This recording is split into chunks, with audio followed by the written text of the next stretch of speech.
Welcome to the Mind. What do we really mean by genius? Matters. Gifted brains are different. Podcast.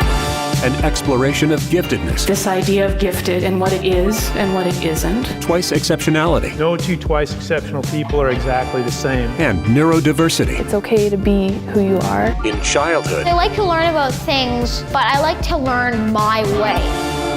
And beyond. This is Mind Matters. Hey there, and welcome to episode 64. I'm Emily Kircher-Morris.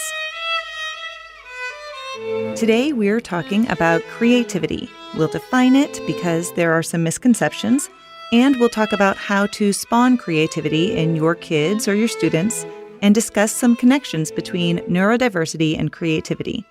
Along for the conversation is Todd Kettler from Baylor University, and we've also asked for your input on our social media platforms, so we'll present your thoughts as well. So how can you connect and chime in on the things that we discuss? Well, on Facebook and Instagram, we're Mind Matters Podcast, and you can reach us on Twitter as well. Our handle is @MindMattersPod. Also, you can go to our website and click on Contact Us to send us a message. Depending on when you're listening, the SENG, or Supporting Emotional Needs of the Gifted conference, is going on the week this episode is released. I'll be presenting on executive functioning in gifted and 2E kids.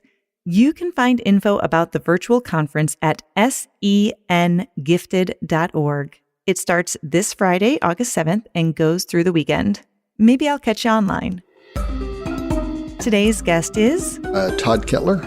I am an associate professor of educational psychology at Baylor University. Baylor's in Waco, Texas, so I'm a part of the School of Education faculty. Our Todd Talk is next.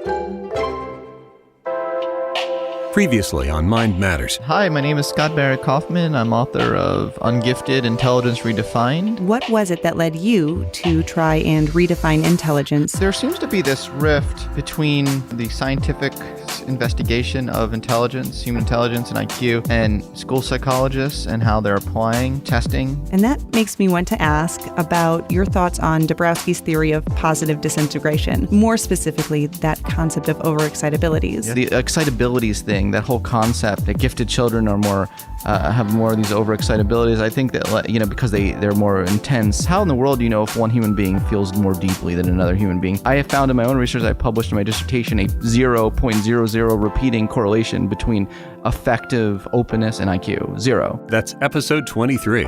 Look for it wherever you get your podcasts.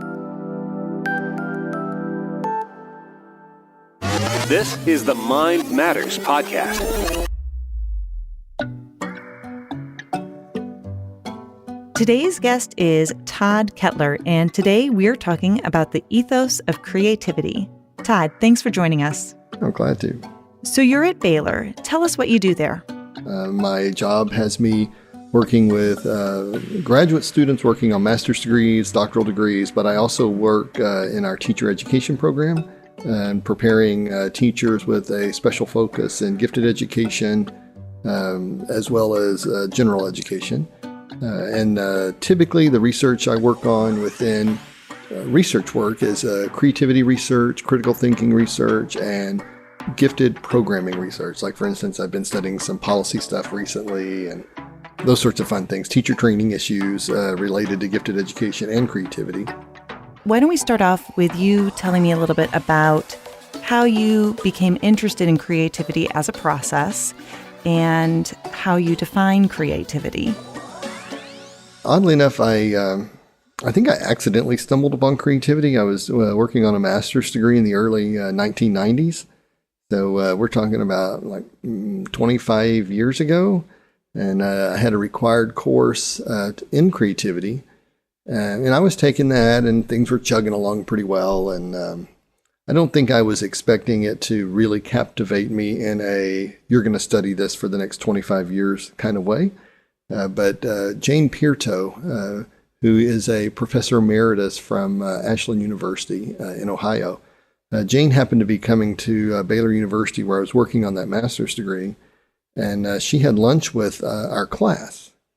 And for whatever reason, that lunch probably turned the corner for me, and I had since then a deep interest in this idea of creativity. Like, what does it mean to think creatively? What does it mean to produce creatively? And it's evolved over time to have a lot of concern about what does it mean to design creative education and work with teachers to prepare them to work in creative education.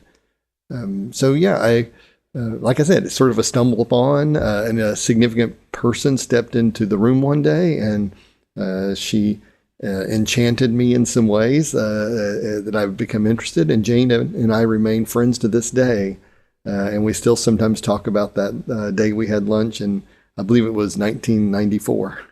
It's really interesting how those single events can kind of stand out in our mind and take us off on a different tangent, that we maybe weren't expecting. And so for you, that was really pivotal. So tell me, how do you now, after studying it for all these years, how do you define the concept of creativity? What does that term mean to you? It's a great question, Emily. And I will admit that my understanding and definition of the term has definitely evolved over time. And it is really comes down to the generation of ideas, the generation of possible problems or solutions to problems. It's insightful moments in our cognition. I think that's what creativity is to me mostly, a generation of ideas, solutions, insights that are in some way new or novel, yet also appropriate for the context.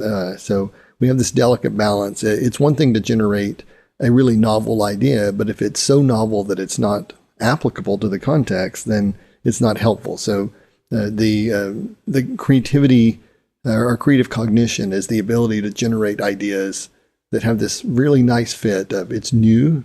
Maybe we haven't thought of this idea or this approach before. And it also has the potential to be very useful or solve some problems or see problems in a new way in some field of study.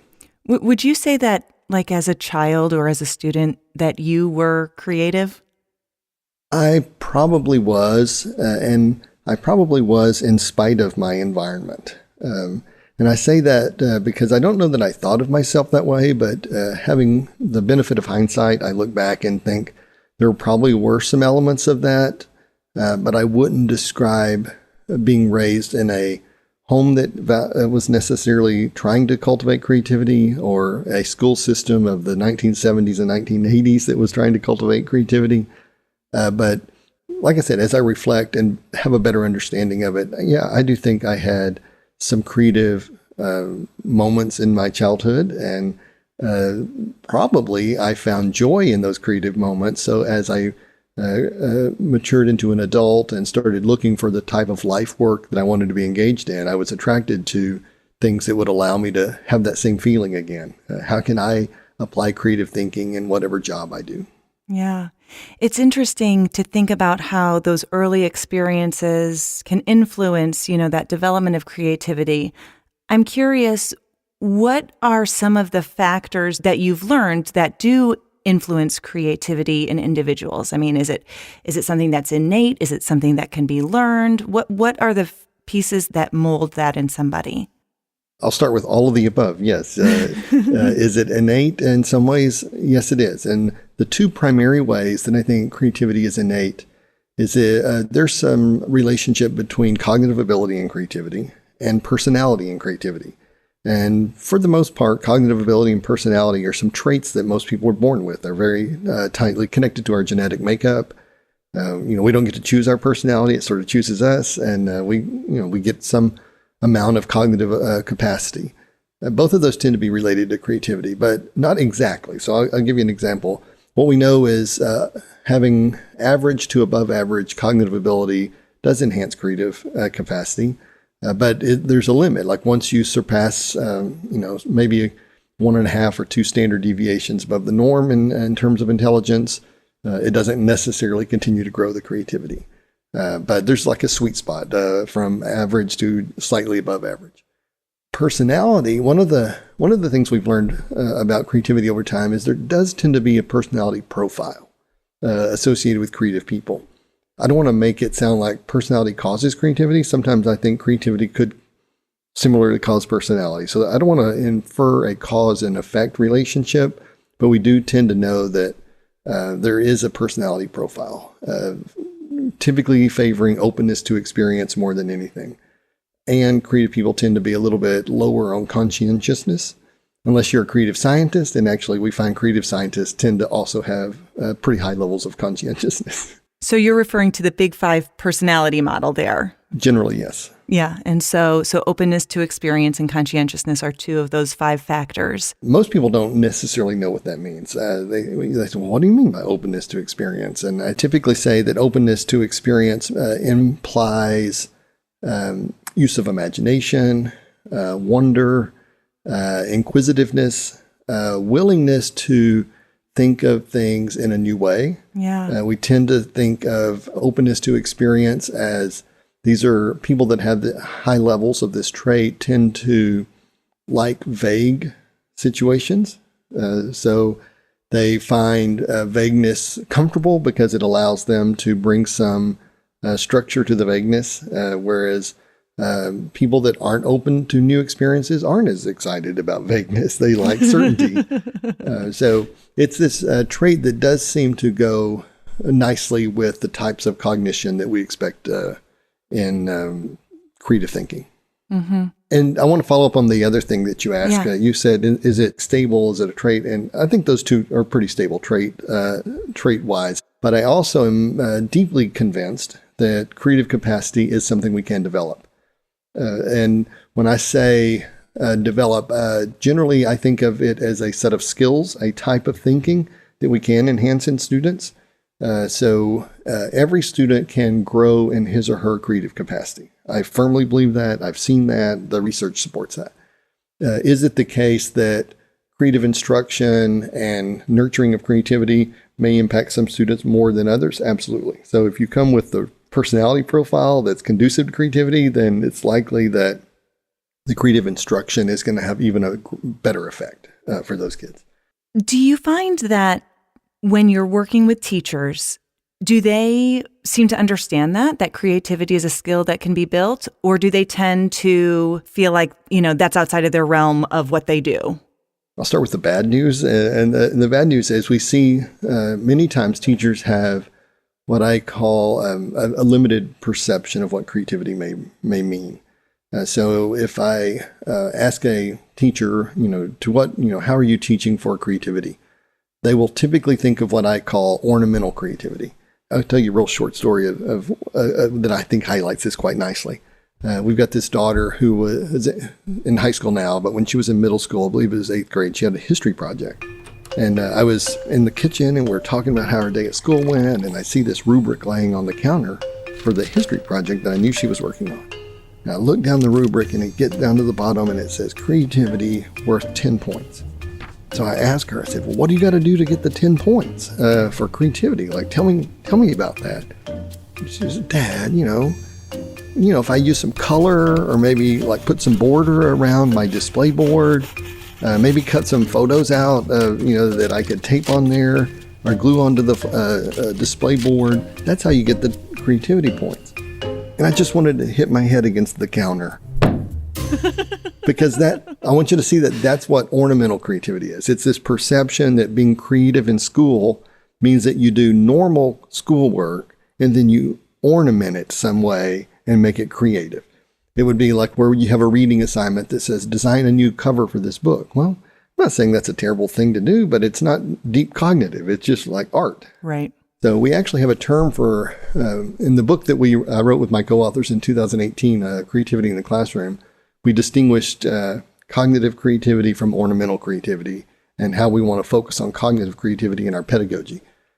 We also have this concept in the research literature, which is called arts bias, in the sense that when we ask people about creativity, if their first thoughts are, well, creativity has to do with the arts. So if I say, hey, how can we integrate some creativity into the curriculum?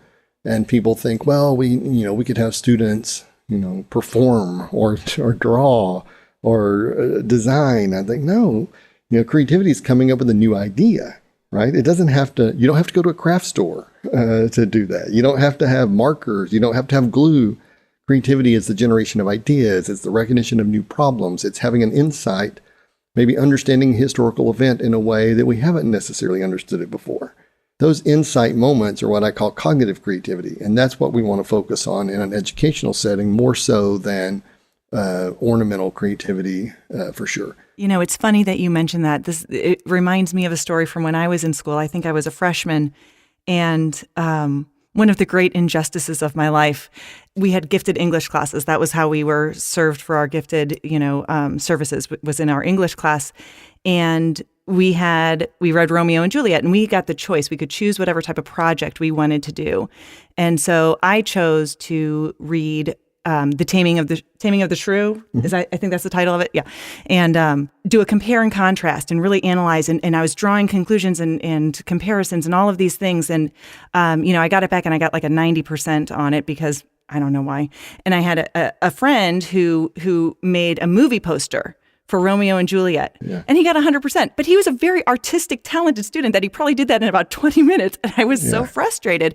But it's interesting, you're talking about that creativity. And I think that, the teacher saw that particular piece and it was excellent, right? But the amount of effort and cognitive creativity and analysis that went into the other thing, it's hard to compare the two. Absolutely. It's two different things. It's apples to oranges. Absolutely. Your project is a perfect example of what we mean by cognitive creativity in schools, where you're gonna transfer what you've learned from Romeo and Juliet and that analysis to a different text and come up with some new ideas and new insights. That's what we mean by creativity, the generation of new ideas, new insights. Some cases it's problem-based, but it's not always problem-based. It's just new insights. How can I better understand what it means to be a human because I've studied these two drama texts, Taming of the Shrew and Romeo and Juliet. That's what creativity should look like. Yeah. I'm not completely opposed to movie posters, but that's just not as cognitively significant as a new compare and contrast.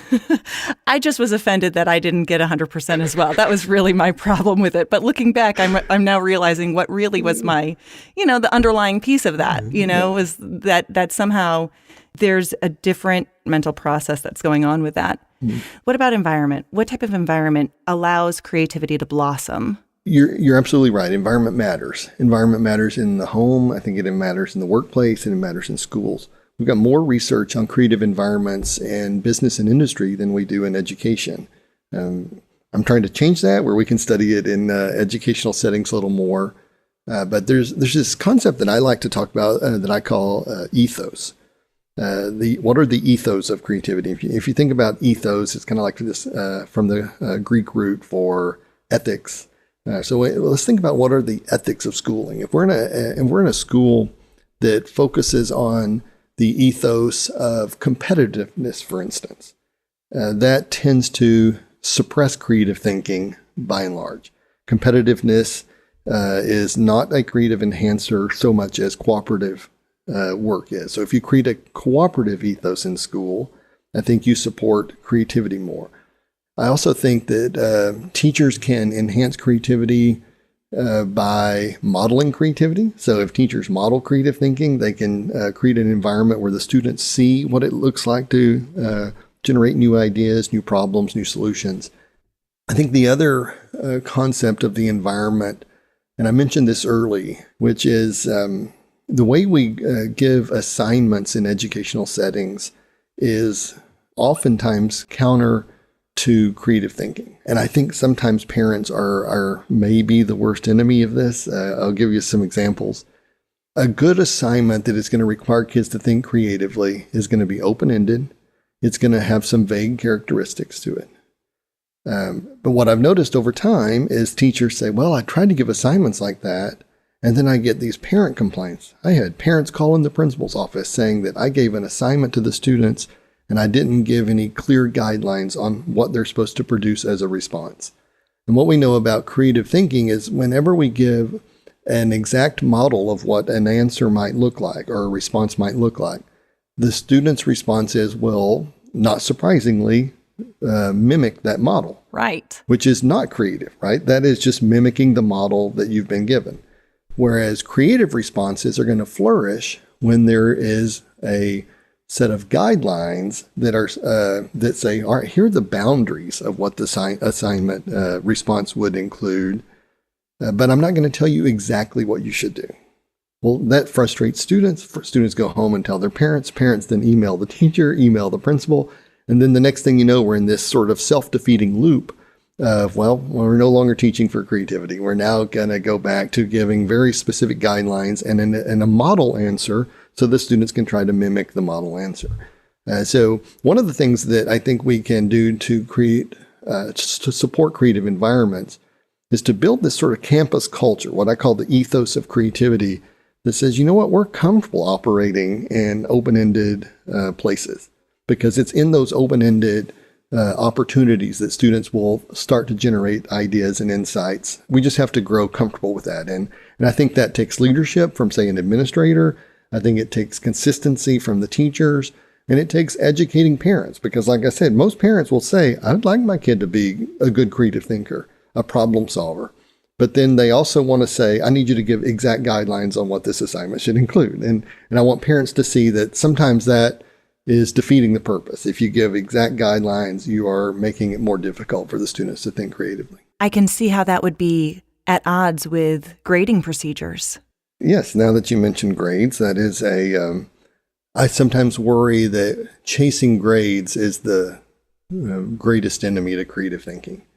And I'll give you an example of that. Intellectual risk-taking is a personality trait associated with creative thinking.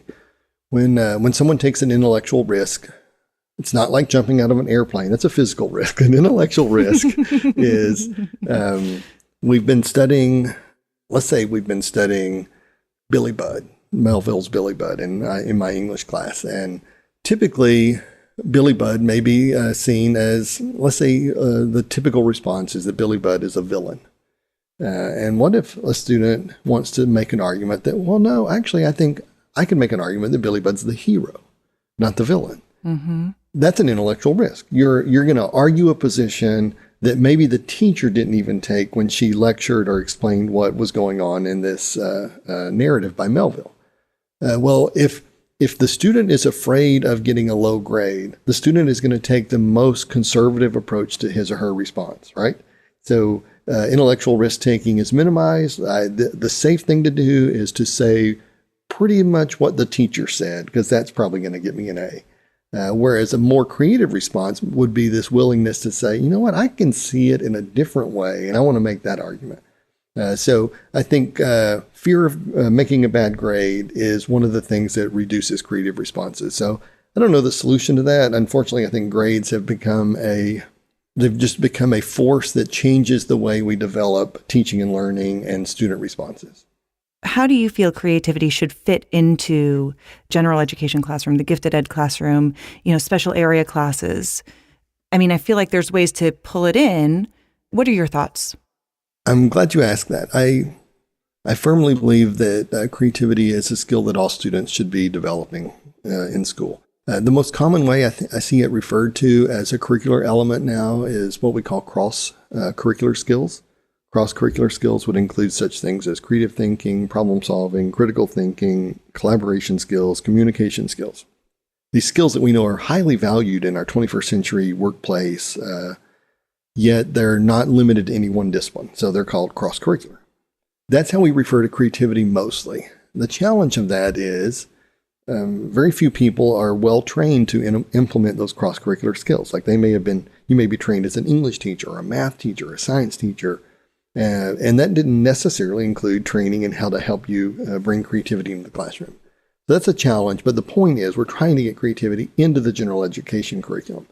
We've got some insights in terms of what proportion of the jobs that these kids are going to inherit are going to require some level of creativity and problem solving, and it is growing year by year. The expectation is if it doesn't require creative thinking, innovation, or problem solving, there's a good chance it's going to be automated.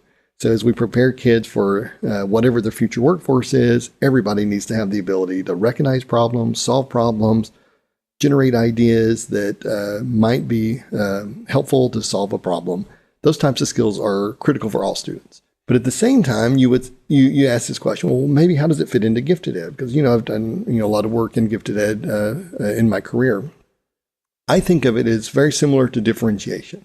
Creativity is in the general curriculum, and then we differentiate and maybe have more complex problems expectations for more in-depth solutions in terms of insights and problem finding, problem solving, or new ideas. So yes, creativity is in the general ed curriculum, but then we also differentiate those creative expectations for a more advanced curriculum that our gifted students may be involved in. What do you find are some of the other benefits for learning creativity? We've talked a little bit about how it can impact in the workplace or other situations, but I'm wondering just on an individual, personal level, like some of those social and emotional pieces that creativity might influence or opportunities to explore creativity might influence. I believe that creativity is associated with happiness. And there is some research that looks at the relationship between creativity and happiness, not only with adults, but with children, students as well. And so there is a slight positive relationship between being creative and being happy. The idea that doing creative work brings a type of emotional satisfaction that is different than doing convergent work, meaning that if you're asked to do some math problems that just always come down to one final answer, that doesn't bring the same emotional satisfaction as if you're given a math problem that's very open-ended, that has multiple possible answers, and you wrestle with it for an hour or two, and then you come up with a response that is possible, but we're looking more at the elegance of the solution, not is it right or wrong. Mm-hmm. So what we find is there's an emotional satisfaction associated with that type of work versus convergent type of work. We also found creativity to be associated with intrinsic motivation. And in most cases, we would like to try to nurture intrinsic motivation in young people so that they build the capacity to motivate themselves as they grow from mostly dependent to mostly independent over the course of this educational trajectory. Creativity thrives in motivation theory, meaning that if you're intrinsically motivated, you tend to be more creative in your responses. So I think those are two really positive ways that have an affective component as well as an academic component, motivation and happiness. And I'm going to throw in satisfaction as well in terms of, I think it's the reason you can remember the compare and contrast paper or project you did from high school, is there was a level of satisfaction in doing that that's significantly different than, most of us can't remember a test we took. But we can remember this open-ended project for years, decades even, because it stuck with us. It had an emotional connection. And I think in many ways, making school more creative could also make kids have a more positive response to what they're doing in school. As you mentioned that, it's like I kind of, see my life flash before my eyes. But I agree. It's like the things that I remember are the pieces that really did have that cognitive creativity involved or just the open-ended piece of it, because it's just so much more interesting and involved. And the accomplishment that's associated with that, I think satisfying. I think that's the perfect word for it. It feels complete, like I found this solution. Unfortunately, I think so much what kids do at school doesn't come with a satisfaction element. It's almost like they're completing a checklist. And rarely have I completed a checklist that brings deep satisfaction. It's like, did you, you've done your homework? Yes. Did you study for your test? Yes. Well, yes, those can lead to completion and good grades, but satisfaction comes from things that have an intrinsic connection that, man, I really liked this, and I came up with a new idea that I was really satisfied with. And that makes people happy. So for parents and teachers, who have kids of all ages, whether they're doing in-person learning or virtual learning or parents who are homeschooling, whatever their situation might be, what do you find are some just really effective ideas that they could implement even just on a daily basis to help support that creative growth for their kids? I get asked this question periodically. I like to start with, let's build a healthy and accurate understanding of creativity. Let's think about creativity as something that is idea-driven. We are going to generate new ideas. We're going to be imaginative. We're going to wonder. We're going to question. When we think about creativity in a healthier way, maybe healthy is not the right word, what I call a more accurate way. Creativity as idea generation, creativity as problem solving, creativity as insight. When we think of it that way, you're going to find multiple applications, whether you're a parent in your home, or if you're a teacher teaching face-to-face or teaching online, where you're going to create moments in the teaching and learning cycle, either as a teacher or as a parent, where kids are expected to generate an idea. Ask them to generate an idea. Ask them to share their insights. That's when we start enhancing creativity, and we start making that a habit that kids think, this is what I'm expected to do. I'm supposed to generate ideas. I'm supposed to have insights. So that's the first thing. Come up with a more productive view of creativity that's not biased by arts. It's not biased by embellishment only, but it is creativity that could be applied to math. It could be creativity applied to science. The second thing I tell both teachers and parents, get comfortable with ambiguity. We all know people that are absolutely not comfortable with ambiguity, and then we know other people that thrive on ambiguity, and we all fall somewhere in that spectrum probably. Creativity can flourish where ambiguity is present. Creativity is difficult to find when there are tight guidelines and responses are supposed to be very well in line. I don't know if parents love to hear this, but the truth is creative kids are not good rule followers. It's part of the creative personality that they don't like to follow rules. The good news about not liking to follow rules is those people grow up to be innovators and entrepreneurs someday because they decided to play by their own rules, and it's very productive in adulthood. It's not always awesome when you're 14 or 9.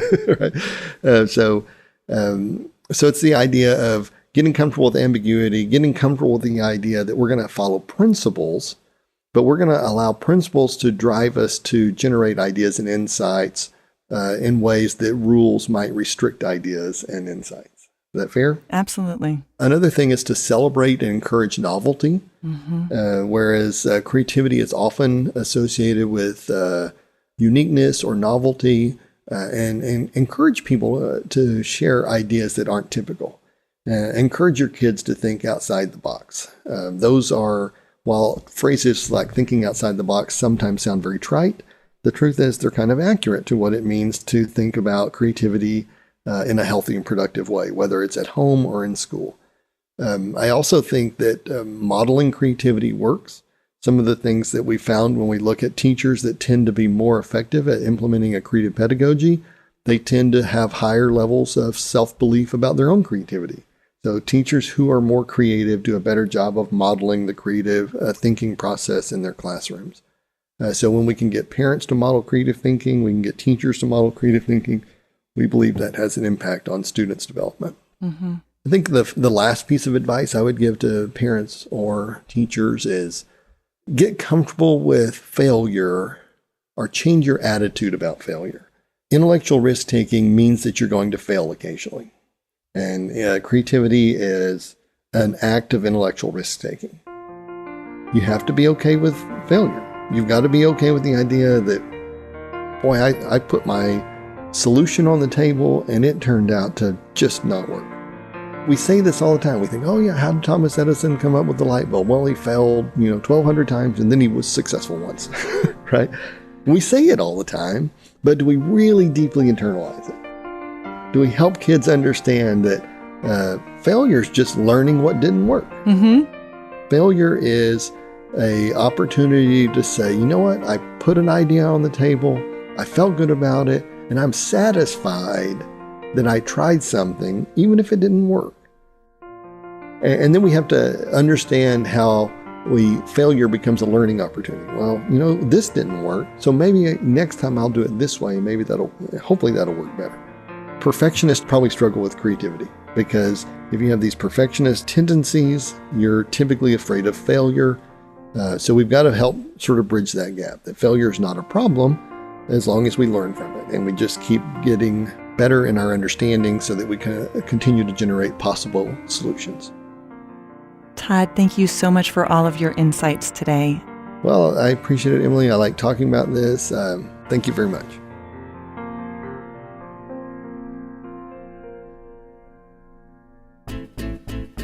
When we were working on this episode, we asked our followers on social media and the members of our Facebook group to give us their ideas and examples regarding creativity.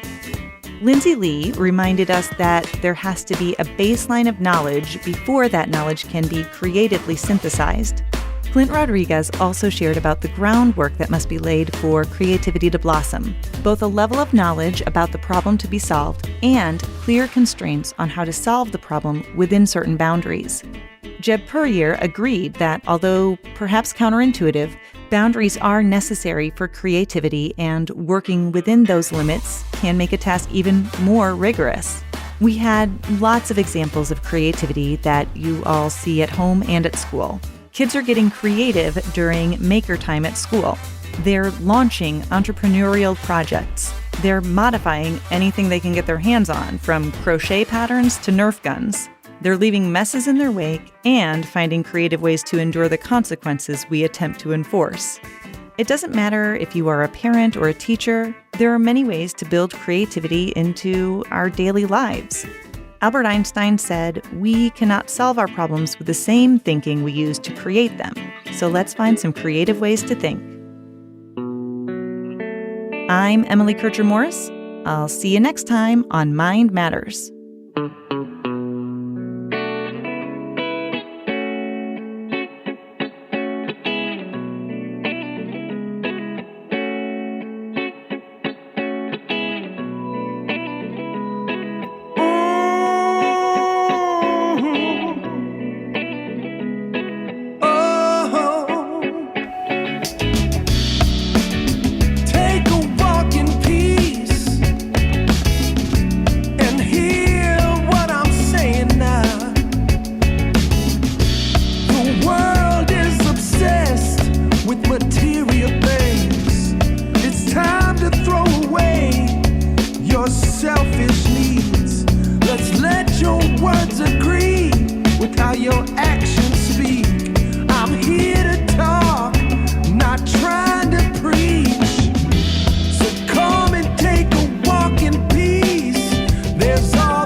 Dr. Todd Kettler's book, Developing Creativity in the Classroom, can be found by going to mindmatterspodcast.com and clicking on the episode 64 page. There are links for you there. And thanks again to Todd Kettler for joining us. Thank you for your contributions through Facebook and Twitter. If you still haven't, head to mindmatterspodcast.com and find links to our various social media pages. For Emily, I'm Dave Morris, the executive producer of Mind Matters. Stay safe, stay healthy. See you next time.